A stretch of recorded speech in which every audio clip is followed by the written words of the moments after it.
And welcome back to Let's Play Animal Crossing for the GameCube. Last time we went over Blather's backstory in addition to some other stuff around town. And I actually should point out that I got my roof color back. Just a little observation. This time we are going to be going over one of the last episodes that we have not talked about. The term episode referring to, well, that's new. Looks like some kind of grasshopper. Actually, I should catch it. If I can. Nope. This isn't gonna happen. There we go, finally. Long-headed locust. Anyway, I totally interrupted myself, but as I was saying, last time we went over some of Blather's past. In Wild World, just to recap, characters will sometimes seem depressed. Like they'll sigh, mostly. And then you can talk to them and they'll tell you a bit about their pasts, or in the case of Pelly, her present. I should take back what I said about Phyllis. Apparently she does have some dialogue. I was reading off screen. I wasn't reading the actual dialogue, but I read something about that she does have like a hidden conversation, which I don't remember ever seeing. But that's not the point. The point of this video is to go over Sable, who actually has the most stuff, I would say. Okay, but first, apparently there's going to be the Bust Illegal Parkers campaign. I don't even have a car. But try to think of Animal Crossing characters who have cars. And only one really comes to mind, so yeah, we're gonna get another special visitor tomorrow. Gotta get those turbo controllers ready, just all I'm gonna say about that. What was I saying?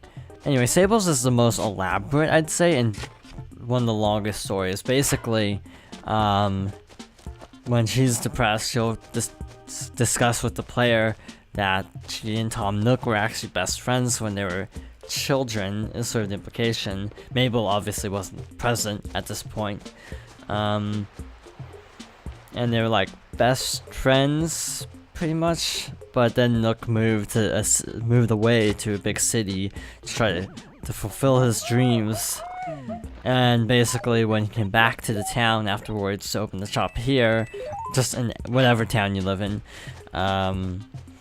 he's basically said to be like a changed man, or in this case, raccoon. So a little bit of a tragic backstory there. Yeah, Nook is definitely a fascinating character. He's kind of like, he's not like a bad character, he's just like a little bit too money focused sometimes, which obviously is the whole point. That even the other animals will talk about him being sort of greedy, but other times, but in general it seems like he did genuinely care for Sable, but it just didn't work out, kind of. So the fact that they have this tension in like every Animal Crossing between them because of like all sorts of things, it's basically sort of a reflection of the childhood past more so than stuff in the present. So example, like in this game, when she basically talks about how Nook doesn't pay them enough for their work, it's also just because she has issues with Nook beyond just that. It's just a general issue, kind of. So that's kind of interesting, little backstory.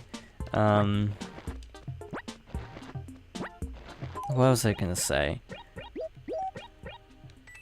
Yeah, that's pretty much it. Also, Nook will sometimes be depressed in the later games, specifically Safe Oak, but it's actually not like a story, it's just he basically asks if there's anything he can do to basically make the customer experience any better.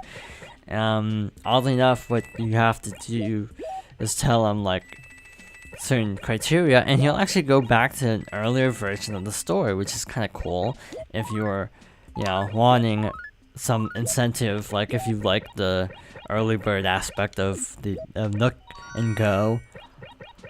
I don't know why you want Nook's Cranny. After that, this whole cycle of him being depressed will continue once in a while, and he'll eventually, he'll just keep remodeling whenever you tell him some sort of helpful hint. So yeah, that's not like a story or anything, but it's just kind of a nice observation. So yeah, a lot of the characters have a lot more backstory than in Wild World than this game, or even any other Animal Crossing. Because again, like a lot of stuff with Sable and Nook and Blathers and Pelly aren't really explored in any other game. Which is rather strange, if you ask me, that they never get back to that. Like even New Leaf, the newest one, doesn't go into any of that, which is kind of a shame.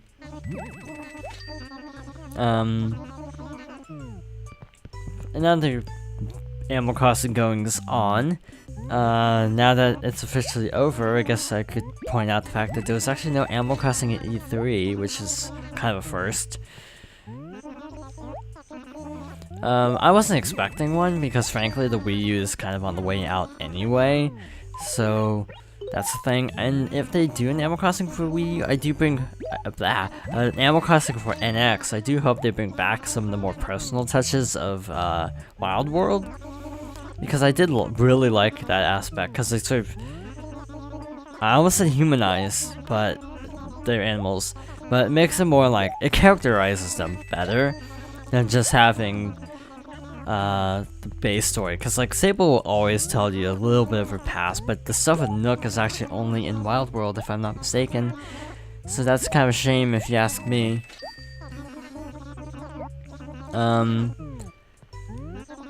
Yeah. So Wild World actually I feel like was the biggest jump for the franchise. In retrospective, it was the one that did the best for the best like changes, and because it really did change up a lot of stuff from this game.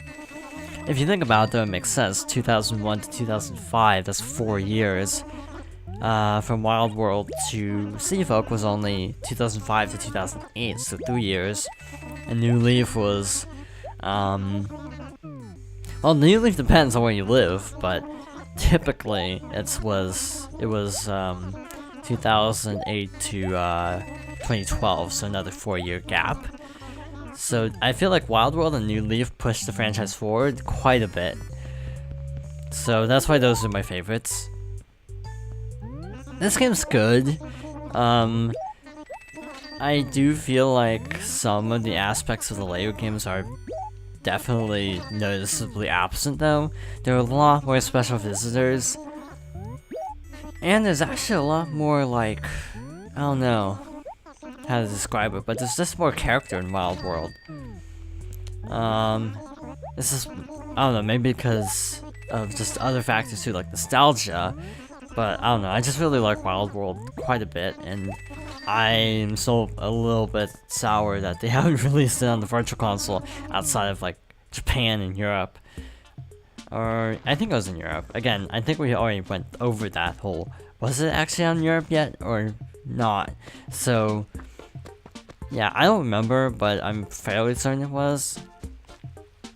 That's not really the point though. The point is that I do really wish they would release it over here. And heck, by the time the video's out, which is a month from now, when I'm actually recording it, maybe it will be out by then. We're getting Pokemon Missing Dungeon this week, so that's cool. I was gonna Let's Play that, but all the tech issues with the Wii U, through the capture card, means I don't know when I'm gonna actually do it. I had some really bad glitches with yesterday's Sonic, too. No wait, it was today's Sonic, actually. No way, it was, yeah, it was today's and yesterday's, because I worked on them at the same time. The 10th medal in Flame Core is like super buggy, so I haven't edited yet, but I know the footage is corrupted. But I collected the medal and saved because I didn't think there was a problem. It didn't, on my end, at first, it didn't seem like there was a problem. Until I actually looked out over the footage and it was like super glitchy. So I may just get like a screen capture of the medal and just do it that way. And for Radical Train I actually had to collect the medals twice because the medals video part, the medals part of the video actually completely glitched out, like the Flame Core section at the very end. So yeah, I don't know why, but I'm just having the hardest time recording HD games lately. So I guess it works out that my plan was to do another AV cable game.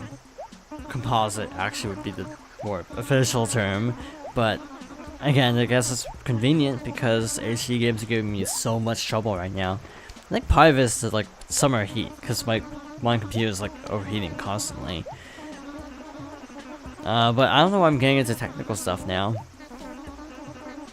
I guess because I'm just running out of things to say. So tomorrow we have a special visitor. The day after we don't really have anything planned, and then after that we have the raffle. So that's what's gonna go on for the next few days or so. On the whole, it has been a blast to revisit this game. I do wish I had more fun things to say. I feel like sometimes my mind just goes blank at critical moments. So that kind of is unfortunate, but hey, that happens to everybody. On the whole, I think this game is still pretty good. If you can find a copy for like $20, which is frankly the low end, I'd say try it. Of course, that also means you need to have a GameCube or a Wii that's back compatible. Back compatible Wii's were white, and some of the black ones very early on, you can tell because of the box art. The box shows the Wii standing upright on the stand, and when they remove back compatibility, the box shows the Wii laying on its side. So that's how you can tell. I think there were some white ones like that too that weren't back compatible, but yeah, back compatibility was removed like 2010 or 11, I want to say. Which is a shame because it outputs a better resolution, I think. I'm not actually 100% sure on that. That was just a guess. In any case, since we're just getting into tech specs and not actually talking about Animal Crossing per se, I guess we might as well call it quits here. So thank you for watching, and I hope you'll join me next time for more Animal Crossing for the GameCube.